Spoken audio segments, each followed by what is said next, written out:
आज 1 मे महाराष्ट्र दिन आहे, कामगार दिन आहे, जागतिक कामगार दिन। मी महाराष्ट्र दिनाच्या आणि जागतिक कामगार दिनाच्या तमाम माझ्या महाराष्ट्रातल्या आणि जगभरातल्या सगळ्या महाराष्ट्रवासियांना, कामगारांना मनपूर्वक हार्दिक शुभेच्छा देतो। आजचा दिवस आपल्या दृष्टीने फार महत्त्वाचा आहे, कारण आजच्या दिवशी बरोबर 65 वर्षापूर्वी संयुक्त महाराष्ट्राचा मंगल कलश स्वर्गीय यशवंतराव चव्हाण साहेबांनी मुंबई, मराठवाडा, विदर्भ सहित सगळे त्या ठिकाणी आपल्याकडे आणला। आणि तो मंगल कलश आणल्यानंतर काही त्याच्यामध्ये थोडंसं मराठवाड्याला उशीर झाला, कारण तुम्हाला माहिती आहे काय घटना घडलेली होती, पण तेव्हापासून महाराष्ट्राने मागं बघितलं नाही। 106 जणांचं हुतात्म्य त्यांनी त्यावेळेस पत्करलं। आणि आता इथून गेल्यावर मी मुंबईला तातडीने निघालोय, कारण पंतप्रधान पण तिथे येत आहेत, त्यांचंही स्वागत करायचं आहे आणि त्या स्मारकाला पण अभिवादन करायचं आहे, जिथं 106 हुतात्म्यांचं स्मारक आपण केलेलं हुतात्मा चौकामध्ये। एकंदरीतच मंगल कलश आणल्यानंतर तेव्हापासून महाराष्ट्राने मागं वळून बघितलं नाही। अनेक मुख्यमंत्री चव्हाण साहेबांच्या पासून ते आता देवेंद्र फडणवीस साहेबांच्या पर्यंत ह्या महाराष्ट्राला लाभले।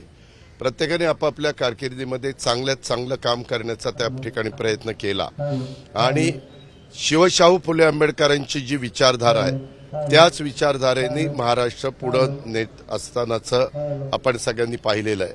आता देखील आम्ही त्याच रस्त्याने पुढे चाललेलो आहे।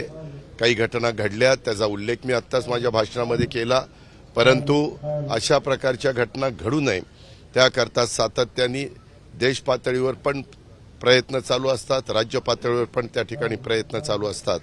थोडीशी उन्हाची तीव्रता वाढलेली आहे, आमचा प्रयत्न आहे, त्याला कितपत यश येतं मला माहिती नाही, परंतु मी अनेकदा बघतो आत्ताच फक्त 8:30 वाजलेत किंवा 8:45 वाजलेत, परंतु परेडच्या निमित्तानं काही लोकांना भोवळ देखील येते। आत्ता पण एका आमच्या भगिनीला आली, तर त्याच्याऐवजी 8च्या ऐवजी शेष झेंडावंदन 7ला केलं तर आणखी उपयुक्त ठरेल।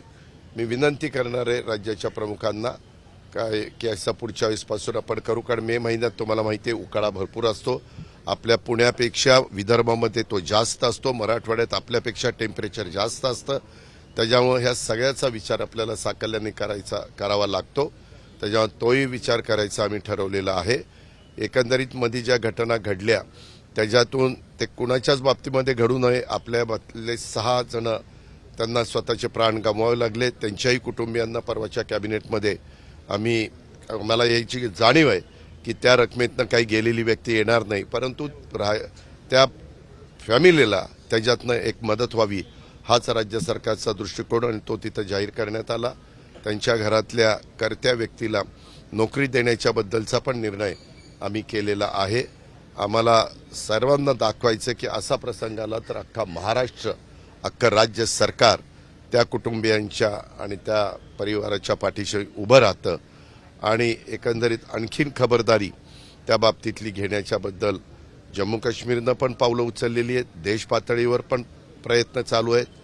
त्याच्यामध्ये सगळ्याच भारतीयांच्या मनामध्ये की ह्यांचा बदला घेतला पाहिजे, परंतु तो बदला घेत असताना कुठेही शांततेनं सर्वांगीण विचार करून ह्या गोष्टी करायच्या असतात आणि त्या गोष्टी पंतप्रधानांच्या स्तरावर दिल्लीमध्ये चाललेल्या आहेत। आज पंतप्रधान आजच्या महाराष्ट्र दिनाच्या दिवशी आपल्या मुंबईमध्ये एक महत्त्वाची परिषद ही मुंबईमध्ये फार वेगवेगळ्या देशातले राज्यातले लोक त्या परिषदेला येणार आहे।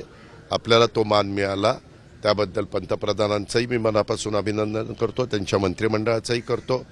बरेच दिवस पत्रकार मित्रांनो तुम्हाला आठवत असेल जनगणना ही जातनिहाय करावी अशा प्रकारची मागणी खूप जणांची होती आणि काय होतंय ते एकदा समजलं पाहिजे की बाबा नक्की कुठला घटक किती आहे, त्याच्यामुळं निर्णय घ्यायला, त्याला निधी द्यायला, त्याच्याबद्दलचं धोरण ठरवायला आणि एकंदरीतच मार्ग काढायला सोपं जातं।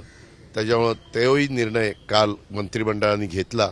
मी कालच ट्विट पण केलं, प्रेस नोट पण काढली, परंतु आज आपण सगळे मला भेटलात तर मी व्यक्तिशः माझ्या वतीनं, राज्य सरकारच्या वतीनं, इव्हन राष्ट्रवादी काँग्रेस पक्षाच्या वतीनं पंतप्रधानांचं आणि त्यांच्या पूर्ण मंत्रिमंडळाचं, अमित शाह साहेबांच्या सहित सर्वांचं मी त्याबद्दल त्यांना धन्यवाद देतो, त्यांचे आभार मानतो। त्यांनी हा निर्णय घेतला त्याबद्दल त्यांचं अभिनंदन देखील करतो. या निवडणुका डोळ्यासमोर घेऊन अशा पद्धतीचा निर्णय घेतला असा देखील आरोप हे का एक मिनिट, ही साततची प्रक्रिया आहे. कुठल्या ना कुठल्या निवडणुका ह्या येतच असतात. कुठलाही चांगला निर्णय घेतला की निवडणुका डोळ्यासमोर ठेवून घेतला, नाही घेतला घेतच नाहीत निर्णय, याला काही अर्थ नाहीये. यामध्ये लोकसभेच्या निवडणुका आता देशात नाही आहेत, त्या अजून 4.5 वर्षांनी आहेत. आणि विधानसभेच्या निवडणुका म्हणूनच मध्ये वन नेशन वन इलेक्शन, असं जसं वन नेशन वन टॅक्स हे आपण आणलं GSTच्या निमित्तानं, तसं वन नेशन वन इलेक्शन हा प्रस्ताव पंतप्रधानांचा आहेच. मग तो त्या ठिकाणी मान्य करूया सगळे मिळून. त्याच्यामुळे ह्या ज्या काही गोष्टी आहेत, प्रत्येक कुठलंही काम झालं तर विरोधकांचं कामच असतं त्याला चांगलं म्हणायचंच नसतं. पूर्वी विरोधक दिलदार मनाचे होते, जसं त्यावेळेस आज वाजपेयी साहेब असते तर त्यांनी अभिनंदन केलं असतं. आज इतर पण काही मान्यवर विरोधक होऊन गेले, चंद्रशेखरजी असते किंवा मी सगळ्यांची नावं घेत नाही, परंतु तो मनाचा दिलदारपणा मोठेपणा दाखवला पाहिजे. धन्यवाद. एबीपी माझा, उघडा डोळे बघा नीट.